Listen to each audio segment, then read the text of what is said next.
حالانکہ ایسا زمانہ تھا کہ مدرسے میں استاد کی سپاہی پر 2 چراغ جلتے تھے، 2 چراغ ہوتے تھے، 2 چراغ، سراج نہیں، 2 چراغ، ایک چراغ اپنا ذاتی اور ایک چراغ مدرسے کا، چراغ مدرسے کا۔ سبق پڑھاتے پڑھاتے اچانک گھر سے بچہ آیا پرچہ لے کر کہ گھر میں یہ سامان منگوایا ہے۔ اس پرچے کو پڑھنا تھا، اس پرچے کو پڑھنا تھا، گھر سے پرچہ آیا، اس پرچے کو پڑھنا تھا۔ پہلے اس چراغ کو بجھایا مدرسے کے، پھر اپنا چراغ جلایا، پھر اپنا چراغ جلایا،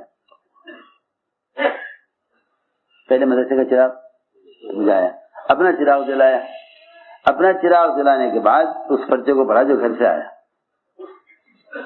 طلبا نے پوچھا کہ یہ کیا کیا آپ نے؟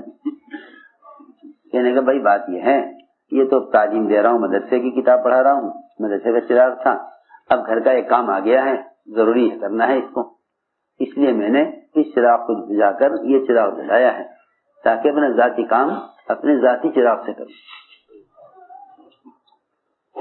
ذاتی کام ذاتی چراغ۔ اللہ یرحمنا انشاءاللہ۔ جی سنو، احتیاط، ذاتی کام ذاتی چراغ۔ چراغ جلایا، پرچہ پڑھا اور پھر پڑھانے میں مشغول ہو گئے۔ اچانک نظر پڑی سو پڑھاتے پڑھاتے مدرسے کے صحن پر، مدرسے کی زمین پر، کہ پہچان لیا کہ اوہو یہ تو ہماری بکری ہے، یہ تو ہماری بکری ہے، یہ تو ہماری بکری ہے، یہ مدرسے کے احاطے میں کیسے داخل ہو گئی؟ کسی نے کہا جی وہ مین گیٹ کھلا رہ گیا تھا، بکری اندر آ گئی۔ تو گھر میں کہلوایا کہ آج کا بکری کا دودھ مدرسے میں بھیج دیا جائے کیونکہ آج ہماری بکری نے مدرسے کا گھاس کھا لیا ہے۔ دودھ کہاں بھیجا جائے؟ مدرسے میں۔ کیوں؟ کتنا کھایا، کتنا دودھ اس کا ہے، کتنا دودھ اس میں کا ہے، یا کچھ نہیں۔ احتیاط، تقویٰ، اجتماعی مال سے بچنے کے لیے کہ اگر آج بکری نے، ہماری بکری نے گھاس کھا لیا ہے، مدرسے کا گھاس، تو آج دودھ بکری کا سارا مدرسے لے گی۔ یہ احتیاط کا تقاضا ہے تاکہ اجتماعی مال سے کوئی فائدہ نہ اٹھانا۔ میں آپ سے سچی طور پہ عرض کرتا ہوں، صرف تقویٰ ہی ہے جس سے اللہ علم دیتے ہیں، صرف تقویٰ ہی ہے جس پر اللہ علم دیتے ہیں۔ صحابی نے سوال کیا تھا کہ میں سب سے بڑا عالم بننا چاہتا ہوں، فرمایا اتق اللہ تکن عالم الناس، تقوی اختیار کر لو تم سب سے بڑا عالم ہو جاؤ گے۔ اتنے احتیاط کرتے تھے۔ عمر رضی اللہ تعالیٰ عنہ بیمار ہو گئے، بیت المال میں شہد، کہیں اور شہد نہیں ملا، لوگوں کو جمع کیا مسجد میں اور سب سے کہا کہ بھئی تمہارا بیت المال ہے اور بیت المال میں شہد موجود ہے اور مجھے شہد کی ضرورت ہے، اگر اجازت ہو تو استعمال کر سکتا ہوں۔ ہمارا دیہا کو وظیفہ ملتا تھا بیت المال سے اور وہ کافی نہیں ہوتا تھا تو تمہارا قرض لے لیا کرتے تھے۔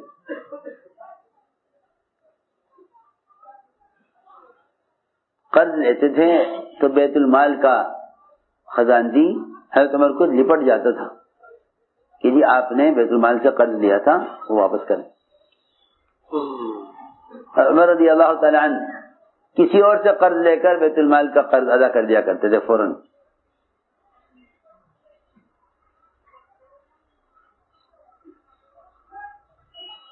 ایک مرتبہ خیال آیا کہ بھئی تجارت کریں، اس لیے کہ یہ کہنا کہ بھی ہاں تجارت کی ضرورت نہیں ہے کام کریں، یہ خیال تو غلط خیال ہے، یہ خیال تو غلط خیال ہے۔ تجارت کرنا توکل کے خلاف نہیں، بلکہ میں سمجھتا ہوں تجارت نہ کرنا توکل کے خلاف ہے۔ آج کل تو لوگ بیچارے گھومتے گھومتے سوچتے سوچتے یہاں پہنچ گئے کہ بھئی تجارت اور توکل جمع نہیں ہو سکتے، اگر توکل اللہ کی ذات پر ہے تو تجارت کیوں کر رہے ہیں؟ یہ جہالت ہے اور رہبانیت ہے، اسلام میں اس کی گنجائش نہیں ہے، اسلام میں اس کی گنجائش نہیں ہے، یہ جہالت ہے، یہ جہالت ہے کہ جب آپ اللہ پر توکل کیے ہوئے ہیں تو آپ تجارت کیوں کر رہے ہیں؟ کہ تجارت کرو یا توکل کرو اللہ پر۔ لوگ تو سمجھتے ہیں کہ تجارت کرنا توکل کے خلاف ہے، اور میں سمجھتا ہوں کہ تجارت نہ کرنا توکل کے خلاف ہے۔ تجارت کرنا عین توکل ہے، تجارت کرنا عین توکل ہے، تجارت کرنا عین توکل ہے۔ کیوں؟ اس لیے کہ تجارت اس لیے کر رہا ہوں تاکہ اپنی حاجت کو اپنے اللہ کے درمیان راز بنائے رکھوں۔ تجارت اپنی حاجت کو مخلوق سے چھپانے کے لیے ہے، اور مخلوق سے حاجت کا چھپانا ہی توکل ہے۔ اگر تمہاری حاجت مخلوق پر ظاہر ہو گئی تو پھر تم متوکل نہیں بلکہ متعقل ہو، یعنی کھانے پینے والے لوگ ہو کہ بھئی لوگ کھلا دے لا کر، ہم تو کچھ کرتے نہیں نہ۔ اس لیے میں نے عرض کیا کہ توکل تجارت توکل کے خلاف نہیں۔ تو عمر رضی اللہ تعالیٰ عنہ خلافت کے زمانے میں تجارت کرتے تھے، زمانے میں تجارت کرتے تھے، خلافت کے زمانے میں تجارت کرتے تھے۔ ایک مرتبہ قافلہ جا رہا تھا ملک شام کی طرف، جی چاہا کہ اس تجارتی قافلے میں پیسہ خرچ لگاؤں تاکہ وہاں جا کے تجارت کریں گے، نفع حاصل ہوگا۔ چنانچہ ملک شام تجارتی قافلہ جا رہا تھا تو عمر رضی اللہ عنہ نے سوچا کہ کس سے قرض کس سے لیا جائے۔ ایسے آدمی سے قرض لینا چاہا کہ جو بہت ہی معاملے کا سخت ہو، معاملے کا سخت ہو، شدید فی التعامل، معاملے کا سخت ہو، اور یہ نہیں کہ مجھے معاف کر دے یا مجھے مہلت دے دے۔ ایسا آدمی تلاش کیا جو معاملے کا سخت ہو اور مالدار ہو کہ اس کو دینے میں کوئی دشواری نہ ہو۔ چنانچہ آدمی بھیجا عبد الرحمن عوف کے پاس کہ جا کے کہو عبد الرحمن سے کہ عمر کو تجارت کے لیے کچھ تھوڑے سے قرض پیسے کی ضرورت ہے، تو مجھے 5000 درہم قرض دے دو، میرا ایک کام شروع کیا ہے کسی نے، میں بھی اس کے ساتھ اپنا حصہ تجارت کا ڈالنا چاہتا ہوں۔ تو انہوں نے کہلوایا آپ تو مومنین ہیں، آپ کو کسی سے تجارت کسی سے لینے کی کیا ضرورت ہے، آپ بیت المال سے لے لیجئے۔ بس عمر کو اس بات سے بڑا غصہ آیا اور بہت سخت تکلیف ہوئی۔ روایت میں ہے عمر رضی اللہ تعالیٰ عنہ کو اتنی ناگواری ہوئی اس بات سے، میں نے کہلوایا کہو جا کے عبد الرحمن سے کہ عبد الرحمن سے کہو جا کر کہ عمر قرض تیرے جیسے بخیل آدمی سے لینا چاہتا ہے۔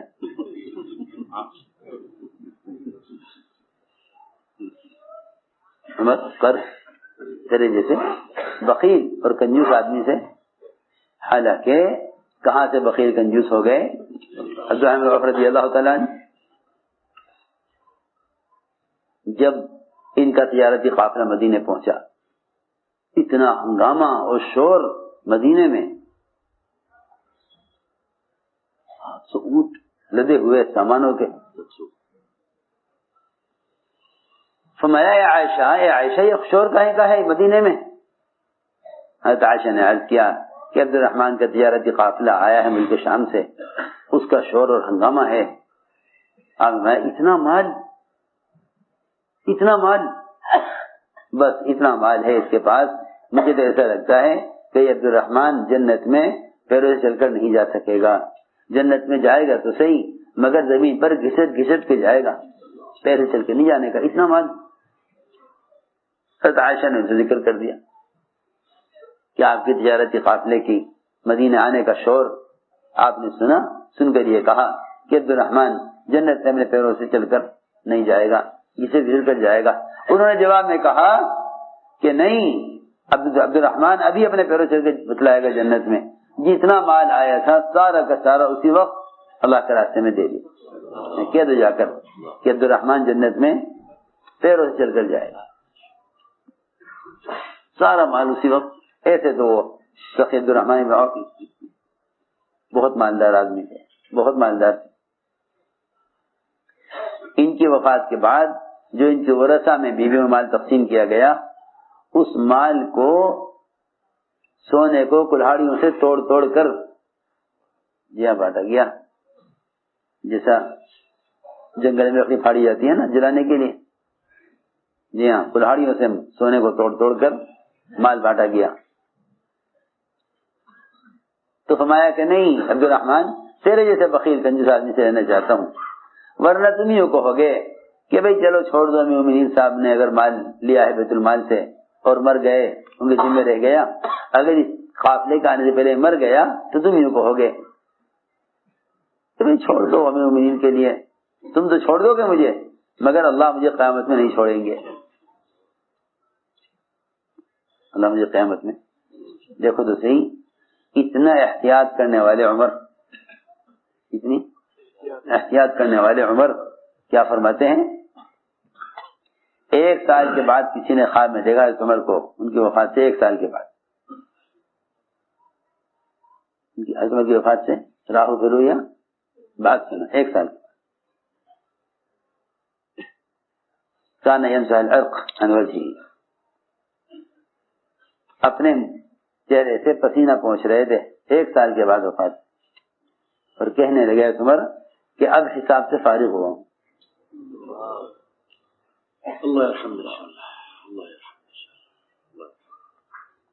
اتنا محتاط آدمی، اتنا محتاط آدمی مال کے بارے میں، اور کیا فرما رہے؟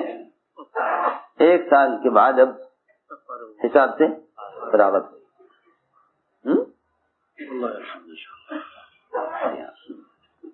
اب فراغت ہوئی ہے۔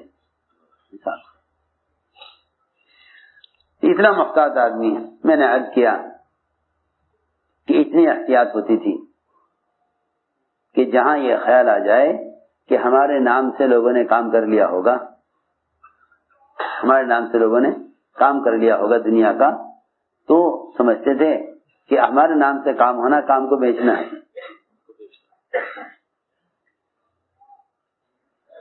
مولانا صاحب رحمۃ اللہ علیہ کے، مولانا صاحب رحمۃ اللہ علیہ کا چمڑے کا موزہ پھٹ گیا، خرقل خف، چمڑے کا موزہ پھٹ گیا۔ ایک صاحب کو دے لو بھائی، یہ لے جاؤ اور باہر موچی سے اس کو سلوا لاؤ۔ موچی نے پوچھا، بھائی صحیح بات ہے، تو موچی سب جانتے تھے، کس کا موزہ ہے؟ تو جو گیا تھا خادی موزہ لے کر، اس نے کہا حضرت کا موزہ ہے، حضرت کا موزہ ہے۔ اس نے سیا اور سی کر کہا کہ بھائی یہ تو حضرت کا موزہ ہے، اس کے تمہیں پیسے نہیں ہوں گے۔ ٹھیک ہے، وہ لے آئے، لا کر اس کو دیا۔ پوچھا بھائی تم یہ موزہ باہر سلوا کر لائے ہو، کتنے پیسے خرچ ہوئے بتاؤ؟ نہ کہا نہیں حضرت پیسے خرچ نہیں ہوئے۔ کہ نہیں بھائی ایسے کیسے ہو سکتا ہے کہ موچی جو ہے موزہ سیے، جوتے سیے لوگوں کے اور پیسے نہ لے؟ تو اس نے کہا کہ جی نہیں، میں نے اس کو بتا دیا تھا، میں نے اس کو بتلا دیا تھا کہ حضرت کا موزہ ہے۔ تو حضرت نے کیا فرمایا؟ حضرت نے فرمایا کہ تم تو موچی کے پاس 2 آنے کے چکر میں تبلیغ بیچ آئے۔ کس عجیب بات، 2 آنے کے چکر میں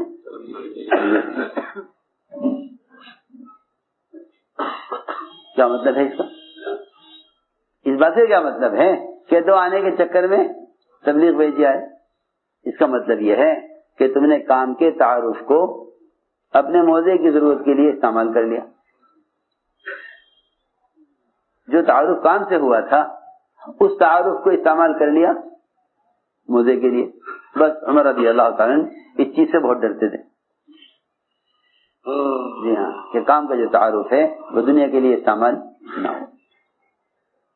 علی رضی اللہ تعالیٰ نے گئے ایک دکان پر، کرتا چاہیے تھا. کیا چاہیے تھا؟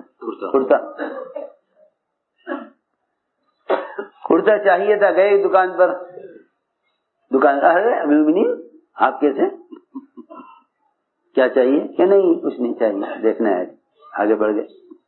آگے دکان والے نے پہچان لیا، تشریف لائیے، کیا چاہیے؟ کہ نہیں کچھ نہیں چاہیے. پھر آگے بڑھ گئے. حالانکہ ہر دکان پر وہ کرتا لٹکا ہوا تھا جو حضرت علی کو چاہیے. یہ بات بھی نہیں کہ بھئی مومنین بازار کیوں جامیں، نہیں. اصل میں ہم لوگوں نے ہمیں سے ہر ایک اپنا ایک معیار بنا لیا کہ بھئی دیکھو یہ کام ہمارے کرنے کے نہیں ہے. جی ہاں، اپنی ضرورت کے لیے خود بازار جانا سنت ہے. ضرورت کے لیے خود بازار جانا سنت ہے. میں کچھ سامان خرید رہا تھا، ایک صاحب آئے، کہنے لگے کہ لوگ کیا کہیں گے آپ بازار میں ہیں. ہاں، وہ کہنے لگے میرے سے، وہ صاحب کہنے لگے کہ لوگ کیا کہیں گے کہ آپ بازار میں ہیں. میں نے کہا یہ مشرکین کہا کرتے تھے، مالی حاضر رسول یاکل الطعام ویمشی فی الاسواق. میں نے کہا ہاں تم بھی ٹھیک کہہ رہے ہو. یہ کفار کہا کرتے تھے کہ یہ بھی کوئی رسول ہے جو بازار بھی جاوے، سامان بھی خریدے، بھاؤ بھی کرے. جی ہاں، عمومیت میں رہو. عمومیت میں ابوبکر رضی اللہ تعالیٰ عنہ خلافت کے زمانے میں بکریوں کا دودھ نکالا کرتے تھے محلے کی لڑکیوں کی، اور پوچھتے تھے لڑکیوں سے ارے کیسے دودھ چاہیے، جھاگ والا بغیر جھاگ والا؟ کیونکہ وہ یہ کہتی تھی کہ اب تو ابوبکر امیر ہو گئے ہیں، اب یہ ہماری محلے کی بکریوں کا دودھ کون نکالے گا، یہ تو بڑے آدمی ہو گئے. میں کہا نہیں، ابوبکر وہی ابوبکر ہے، اس کو عمارت نے بدلا نہیں ہے. بتاؤ کیسے دودھ چاہیے؟ جی ہاں، کون سا دودھ چاہیے؟ جھاگ والے چاہیے بغیر جھاگ والے چاہیے؟ بہت سے کام ایسے ہیں جن سوچتے ہیں کہ بھائی یہ ہمارے کرنے کے نہیں ہیں. عبداللہ بن مسعود نے گھر بنایا. کیا بنایا؟ گھر بنایا. اور کیسے گھر بناؤ گا زمانے کا؟ تو حضرت عمر رضی اللہ تعالیٰ عنہ سے فرمایا مومنین ذرا آ کر میرا گھر بن رہا ہے دیکھ لیں. ہاں ضرور آؤں گا، ضرور آؤں گا. گئے حضرت عمر گھر دیکھنے کے لیے. سارا گھر کا معائنہ کیا، دیواریں، چوکھٹ، چھت وغیرہ سب دیکھی. ایک صاحب کہنے لگے کہ لو اتنے تقاضے مومنین پر اور اتنے اہم کام کو چھوڑ کر ایک صاحب کا گھر دیکھنے کے لیے آ گئے. کیسا بن رہا ہے؟ یہ بھی کوئی کام ہے؟ سمجھ میں آ رہی نا؟ اتنے بڑے بڑے دعوت کے تقاضے چھوڑ کر ایسے بیکار کام کے لیے ایک صاحب کا مکان دیکھنے ہی آ گئے کہ کیسا بن رہا ہے. بس ان صاحب کا اتنا کہنا تھا حضرت عمر نے پتھر اٹھایا مارنے کے لیے.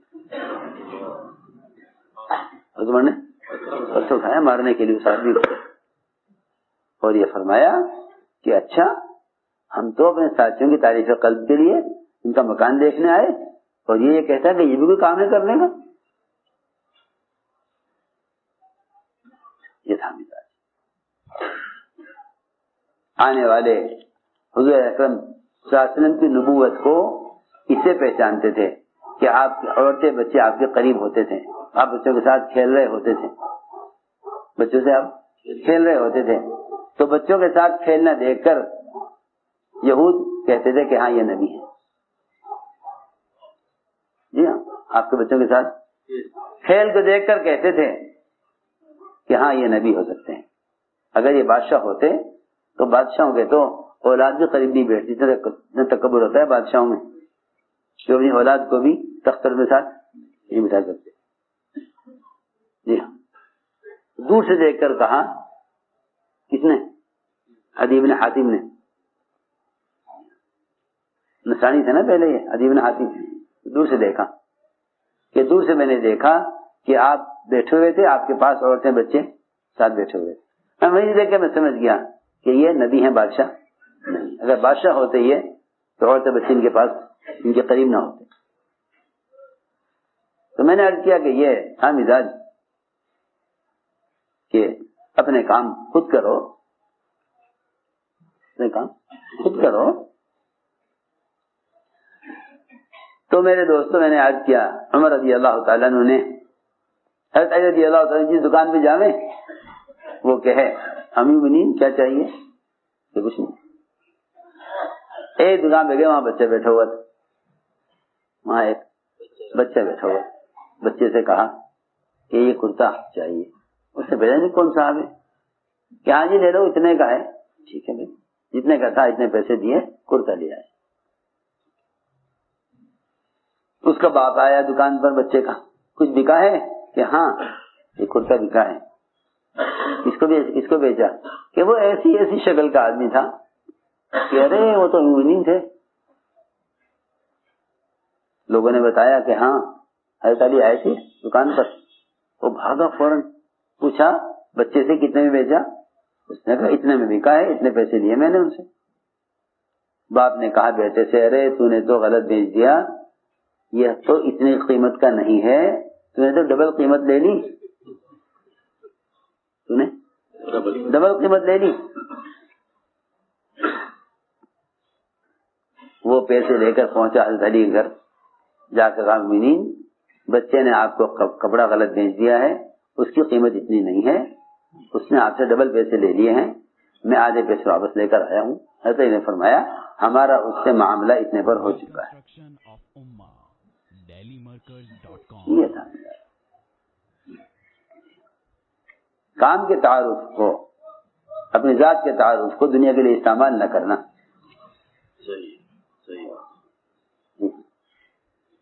اللہ مجھے معاف فرماوے.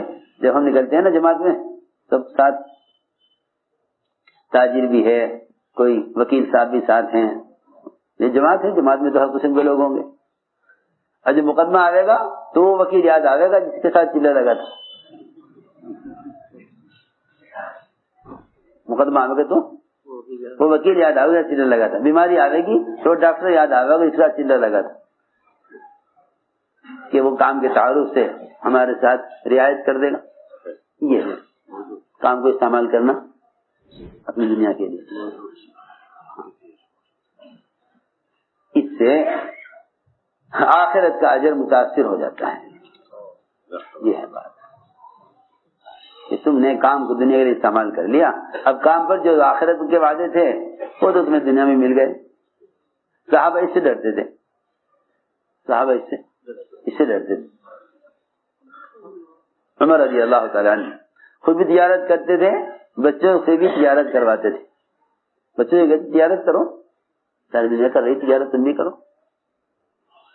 چھوٹا سا بچہ کمزور سا چلتا ہوا آیا، حضرت عمر نے دیکھا، پوچھا ارے بچے کس کا ہے اتنا کمزور؟ حضرت عمر نے کہا ہاں آپ ہی کا تو پوتا ہے، آپ ہی کا تو پوتا ہے. یہ فرمایا اتنا کمزور کیوں ہے؟ حضرت عمر نے کہا کہ جتنا بھی مال آتا ہے وہ آپ خرچ کر دیتے ہیں انصار پر، مہاجرین پر، دوسروں پر، بچوں کو کھلاتے نہیں، اس لیے آپ کے بچے کمزور ہیں. حضرت عمر نے فرمایا کہ اے عبداللہ میں تجھے دھوکے میں رکھنا نہیں چاہتا، میں تجھے دھوکے میں رکھنا نہیں چاہتا. کہ تو یہ سوچے کہ بھئی مال آ گا ہم بھی کھا لیں گے، نہیں. یہ مال آ رہا ہے یہ تو رعایا کا مال ہے، خود کما کر خرچ کرو. چنانچہ روایت میں ہے کہ عبداللہ ابن عمر نے غور کیا کہ ایسی کون سی تجارت کی جائے جس سے فارغ بھی رہیں، آمدنی بھی ہو. تو خیال آیا کہ کمزور اونٹ خریدے جائیں، سستے، کمزور سستے اونٹ خریدے جائیں. اور ان کو چرنے کے لیے چراگاہ میں ڈال دیا جائے، 4-6 مہینے وہ چراگاہ میں چریں، جب خوب فربا اور موٹے اور صحت مند ہو جائیں تو پھر ان کو بیچا جائے بازار میں، نہ اس میں کسی سے کچھ لینا نہ دینا، فارغ بھی رہیں گے دین کے تقاضوں کے لیے، اونٹ وہاں چلتے رہیں گے، جب بیچنے کے قابل ہو جائیں گے تو لا کے بازار میں بیچ دیں گے، جو نفع ملے گا وہ استعمال کریں گے۔ کر لیا جی، کچھ عرصے وہ اونٹ چراگاہ میں چرتے رہے، جب خوب موٹے تازے ہو گئے تو عبداللہ بن عمر وہ اونٹ لے کر آئے، مدینے کی پینٹ لگی ہوئی تھی اونٹوں کی، وہاں لا کر اونٹ کھڑے کیے، حضرت عمر پہنچ گئے بازار میں، دیکھا بڑے عمدہ اونٹ کھڑے ہوئے ہیں، میں اونٹ اس کے صحت مند اونٹ کس کے ہیں؟ تعریف کی تمہارے اونٹوں کی، میں بہت عمدہ اونٹ ہیں، واہ واہ واہ واہ۔ حضرت عبداللہ بن عمر دوڑتے ہوئے آئے، ہاں ابا جی میرے اونٹ ہیں یہ، آپ نے کہا تھا نا تجارت کرنے کو، میں نے بھی تجارت کی ہے، میں نے تجارت کی ہے، جس طرح عام مسلمان تجارت کرتے ہیں اونٹوں کی، میں نے بھی تجارت مسلمان کی طرح عام مسلمان کی طرح اونٹوں کی تجارت کی ہے۔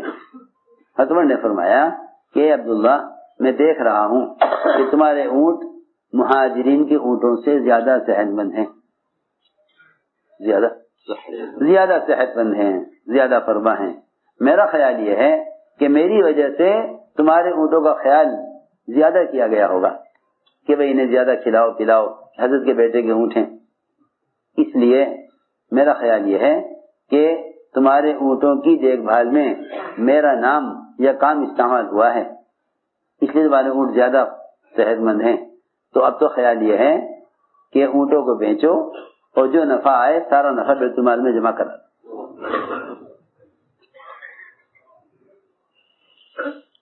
جو نفع آئے وہ سوچے تو تجارت کرائی تو اس طرح کرائی، کرو تجارت، اب تجارت کی تو اس میں یہ شبہ ہو گیا کہ ہمارے نام سے ان اونٹوں کا خیال کیا گیا ہوگا، جتنا نفع حاصل ہوا وہ سارا بیت المال میں، یہ مزاج بنایا تھا، اور واقعی وہ کر سکتا ہے جس کو آخرت میں ضرورت ہے، وہ یہ کر سکتا ہے، جس کو دنیا میں ضرورت ہے آخرت سامنے نہیں ہے وہ یہ نہیں کر سکتا۔